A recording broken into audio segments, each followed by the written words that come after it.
जय हिंद दोस्तों। Banking dreams channel में आप सभी का स्वागत है। जैसा कि आप जानते हैं, हमारा ESIC MTS प्रीलिम्स का एग्ज़ाम 7 मई को है।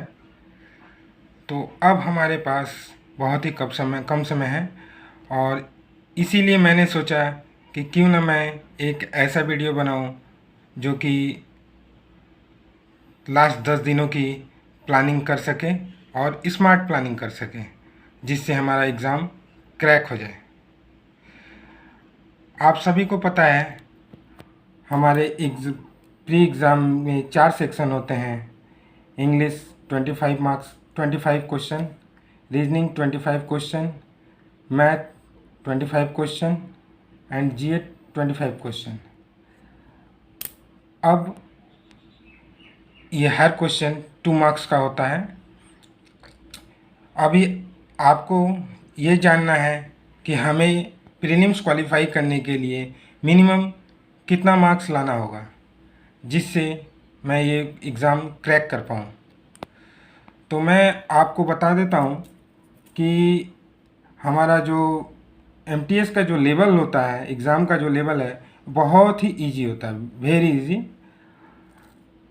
और मैं इसमें एक गुड अटेम्प्ट की बात करता हूँ तो मुझे लगता है कि आई थिंक 75 प्लस विथ 95 से 100% एक्यूरेसी के साथ अगर आप करते हैं तो आपका प्रीलिम्स क्लियर हो जाएगा।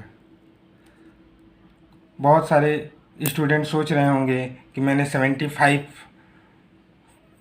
ही क्यों बताया, मैं तो 85 का अटेम्प्ट करता हूँ, मैं तो 90 अटेम्प्ट कर सकता हूँ, मैं तो 95 भी अटेम्प्ट कर सकता हूँ।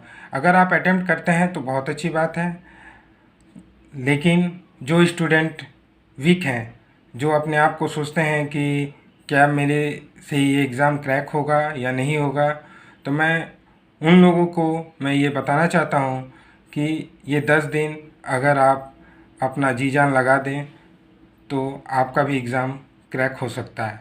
तो इसीलिए मैंने ये मिनिमम 75 प्लस विथ 95 से 100% एक्यूरेसी रहा है। और ये बहुत सारा चीज़, ये जो मिनिमम अटेम्प्ट है, जो अटेम्प्ट है, ये पेपर के बाद डिसाइड होगा, लेकिन आप पहले से इतना एक्सपेक्टेशन करके चलें तो मुझे लगता है कि अगर आप ये एक्सपेक्टेशन करके चलते हैं तो एग्ज़ाम में इससे ज़्यादा ही होगा, इससे कम नहीं होगा। लेकिन आपको इस 10 दिन में अपना जी जान लगा देना है। तो अब यहाँ पे हमारा क्वेश्चन अराइज होता है कि how we will reach 75 plus with 100% accuracy. मैं कैसे 75 प्लस 75 प्लस विथ 100% एक्यूरेसी कर सकता हूँ, मेरे को तो कोई आइडिया नहीं हो रहा है। बहुत सारे स्टूडेंट जो हैं, जिन्होंने मेहनत की है, लेकिन वो थोड़े से नंबर के लिए डिस्क्वालीफाई होते रहे हैं। तो मैं उन्हें बता दूं कि just focused on this exam, आप फोकस कीजिए, अपनी सही स्ट्रेटेजी अपनाइए, आप ये एग्ज़ाम को क्रैक कर सकते हैं। तो मेरे को इस एग्ज़ाम को क्रैक करने के लिए मेरे पास, मानिए मैंने एक फार्मूला तैयार किया है जो खुद मेरे थिंकिंग के हिसाब से है, मेरे सोच के हिसाब से है। तो मेरे हिसाब से मैंने एक फार्मूला तैयार किया है, आप देखिए ज़रा इसे। Exam crack equal to work hard into smart approach plus regularity plus concentration minus negative thinking. तो मैं आपको इस फॉर्मूला के बारे में थोड़ा समझा दूं। वर्क हार्ड मतलब आपने मेहनत तो करनी ही है। मैं ये नहीं बोलता हूँ कि आप 8 घंटा पढ़ें, 10 घंटा पढ़ें, 4 घंटा पढ़ें। अगर आप 2 घंटा भी पढ़ते हैं और आपका इस अप्रोच जो होगा वो अगर स्मार्ट होता है तो 2 इंटू, और एक स्टूडेंट जो कि 8 घंटा पढ़ता है बट इस अप्रोच स्मार्ट नहीं होता है, तो आप उससे ज़्यादा अपने आप को तैयार कर सकते हैं। जैसे अगर आप 2 घंटा पढ़ते हैं और एक स्टूडेंट 8 घंटा पढ़ता है, जो जिसकी अप्रोच माने एक होती है ना कि गधे की, माने गधे की तरह खटना, हाँ, और एक होता है स्मार्ट वर्क, जिसे हम लोग कहते हैं कि स्मार्ट वर्क करो, कोई भी काम करो स्मार्ट वर्क से, स्मार्ट तरीके से करो।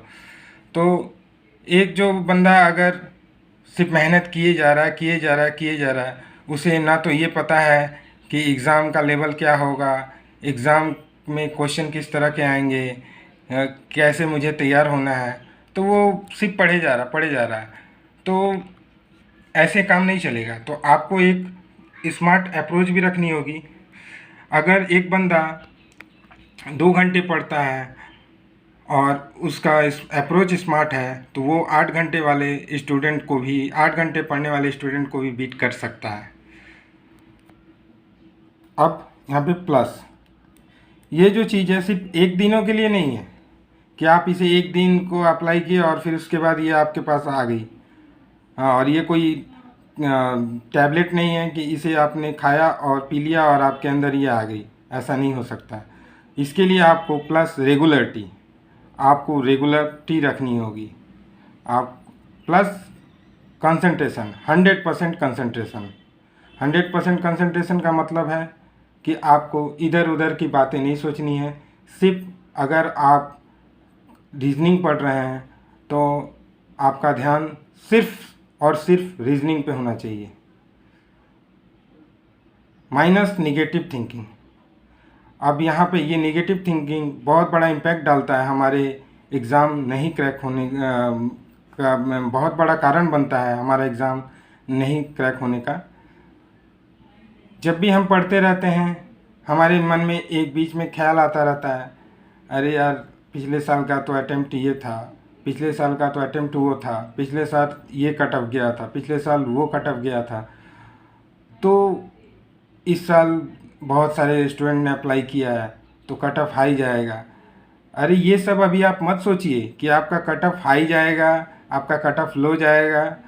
आपको इन सब चीज़ों पे ध्यान नहीं रखना है। अभी आपको सिर्फ फोकस करना है कि आपका एग्ज़ाम कैसे क्रैक हो और उसके लिए आप किस तरह से पढ़ रहे हैं, ये आपके लिए मैटर है। जब एग्ज़ाम हो जाएगा तब आप कट ऑफ के बारे में सोचिएगा कि कट ऑफ क्या जाएगा और क्या नहीं जाएगा। लेकिन अभी आपके सामने एग्ज़ाम है, तो आपका कंसंट्रेशन इन निगेटिव थिंकिंग के कारण टूट जाता है और जिसके वजह से आप ये फॉर्मूले को पूरे तरह से अप्लाई नहीं कर पाते हैं। तो आई थिंक आप लोगों को ये बात समझ में आ गई होगी कि ये फॉर्मूला अगर आप लोगों ने अगर 10 दिन भी अप्लाई कर लिया तो मुझे लगता है कि आप शायद प्रीलिम क्लियर कर जाएंगे। चलिए अभी नेक्स्ट आगे बढ़ते हैं। अभी मोर फोकस, हमें फोकस क्या क्या करना है। ये नहीं कि अगर मैं सिर्फ जीए पढ़ रहा हूँ तो सिर्फ जीए ही पढ़े जा रहा हूँ, तो ये तरीका नहीं होता है। स्मार्ट अप्रोच इसे नहीं बोलते हैं कि आप उसे पढ़ रहे हैं। आप ये समझ के पढ़िए कि आप जिस चीज़ को पढ़ रहे हैं उसका वेटेज क्या होगा वहाँ, और आपको इसके लिए कितना टाइम देना है। ये नहीं कि आपने सुबह से उठाया और जिए और 8 घंटा लगे रहें और लास्ट में, और आपका 6 मंथ कंप्लीट नहीं हुआ है, आप लगे जा रहे हैं कि बस और थोड़ा सा, एंड फाइनली लास्ट में ये होता है कि आप जीए तो पढ़ लेते हैं, बट इतना ज़्यादा करने के चक्कर में ये सारी चीज़ आपके माइंड में गार्बलिंग हो जाती है और जिसकी वजह से आप जीए का अटेम्प्ट भी अच्छा नहीं कर पाते हैं। और बाकी जो टॉपिक है जिसको आपने छोड़ दिया था, जिसको लगता था, आपको लगता था कि ये मुझे तो आता है, ये तो मैं कर लूँगा, वो टॉपिक भी आपके हाथ से मिस होता है। तो आपको पढ़ना है, समझ के पढ़ना है कि मैं क्या पढ़ रहा हूँ और किस तरह से पढ़ रहा हूँ। तो मेरे पास मैंने कुछ टॉपिक्स तैयार किए हैं जिस चीज़ों को, जो आपके स्कोरिंग टॉपिक हो सकते हैं, और इन चीज़ों के ऊपर आपको रेगुलर बेसिस पे फोकस्ड करना ज़रूरी है। चलिए बताते हैं। इंग्लिश में filler, cloze test, misspelled and reading comprehension. जो लेवल का जो एग्ज़ाम का जो लेवल है ये बहुत ही ईजी होगा। तो आई थिंक ये filler, cloze test, misspelled and reading comprehension ये बहुत ज़्यादा डिफ़िकल्ट नहीं होगा और ये आपके लिए रामबाण का काम करेगा, जो कि बहुत सारे बच्चे इंग्लिश में बैक हो जाते हैं, माने कम अटेम्प्ट कर पाते हैं और फिर उनका सिलेक्शन नहीं हो पाता है। तो इन्हें आप रेगुलर बेस पे पढ़ें। Next, reasoning. अभी रीजनिंग में डेली बेस पे पढ़ने वाले जो सब्जेक्ट टॉपिक हैं, puzzle, sitting arrangement, inequality, alpha numeric series, Chinese coding and blood relation. अगर आप सारे दिन में 2 पजल करते हैं या 2 सिटिंग अरेंजमेंट करते हैं, इनफ है। बट आपका कॉन्सेप्ट क्लियर होना चाहिए कि मैंने ये किया तो ये क्यों हुआ, ऐसे करता तो ऐसे हो जाता। तो ये कॉन्सेप्ट आपको क्लियर होना ज़रूरी है। और जिसके वजह से जो अगर ये आप सारे दिन में अगर 2 पजल या 2 सिटिंग अरेंजमेंट करते हैं तो मुझे लगता है ये इनफ है। फिर उसके बाद आपको इनइक्वलिटी की प्रैक्टिस करते रहनी है। अल्फ़ा न्यूमेरिक सीरीज़ जो कि आपका स्कोरिंग टॉपिक होता है। फिर चाइनीज़ कोडिंग बहुत ही ईजी होता है और इससे ज़्यादा समय न गंवाते हुए भी आप इसमें अच्छा स्कोर कर पाते हैं। ब्लड रिलेशन, ये भी ब्लड रिलेशन के तो बहुत टाइप्स हैं, लेकिन एमटीएस का जो लेवल होगा इसमें ब्लड रिलेशंस बहुत ही इजी लेवल के आते हैं, तो आप इसे ईज़िली कर पाएंगे। अब बढ़ते हैं मैथ्स की तरफ। मैथ में आप सिंप्लीफिकेशन डेली बेस पे आपको प्रैक्टिस करने की ज़रूरत है। Series, quadratic equation, DI. अभी आप बोलेंगे कि सिंप्लीफिकेशन में क्यों बता रहा हूँ कि सिंप्लीफिकेशन डेली बेस पे क्यों करना है, मुझे तो आती है, मैं तो ये कर लूँगा।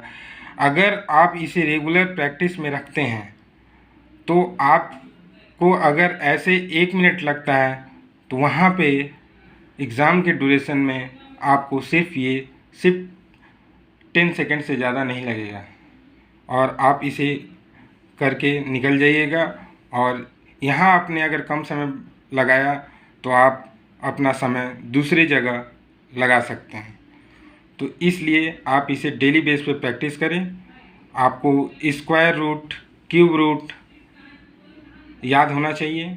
एटलीस्ट स्क्वायर रूट 50 तक के स्क्वायर रूट याद होने चाहिए एंड 30 तक के क्यूब रूट याद होने चाहिए, जो कि आपके पास अगर स्क्वायर रूट आता है तो आपको निकालना ना पड़े, आप डायरेक्ट उसे पुट कर पाएँ वहाँ।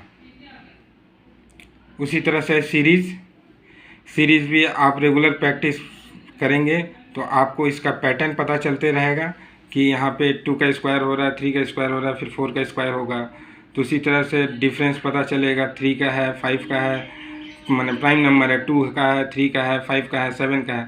तो ये तभी आपको पता चलेगा जब आप ये डेली प्रैक्टिस में रखेंगे। फिर नेक्स्ट आता है क्वाड्रेटिक इक्वेशन और उसके बाद आता है डीआई।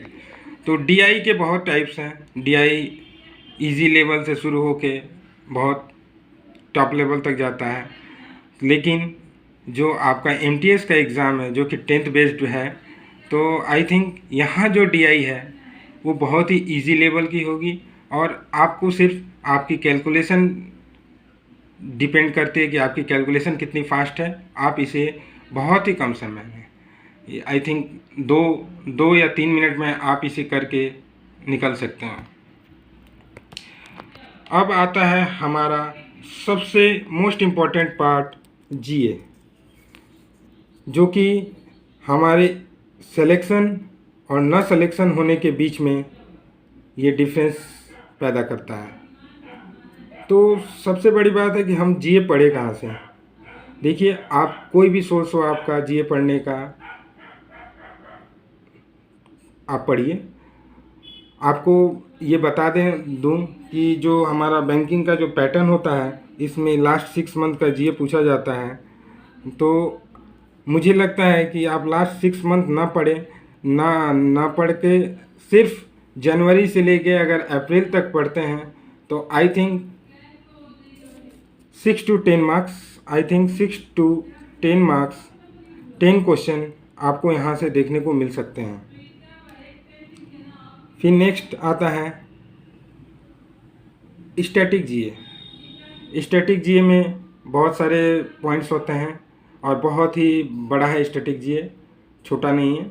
लेकिन आप कुछ इम्पोर्टेंट चीज़ें होती हैं जिसे आप फोकस करके पढ़ें, जैसे डे हुआ, फिर बुक्स एंड ऑथर्स हुआ,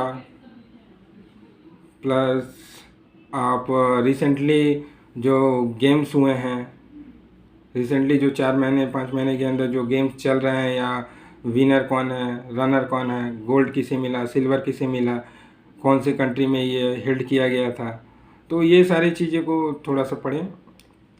फिर नेक्स्ट डैम, हमारे इंडिया में डैम, कौन से डैम कहाँ पे हैं, कौन सा डैम बड़ा है, कौन सा छोटा है, हाँ। फिर उसके बाद कौन सा डैम किस रिवर के ऊपर है। फिर उसके बाद आप पढ़ें रिवर्स, जो कि कौन सा रिवर कहाँ है, कौन सी रिवर सबसे बड़ी है, कौन सी रिवर सबसे छोटी है, कौन सी रिवर इस स्टेट में है, कौन से रिवर के ऊपर ये शहर बसा हुआ है। तो ये सब जीए के कुछ जीके के स्टैटिक जीके के कुछ टॉपिक्स हैं, तो आप इन्हें ध्यान से पढ़ें। और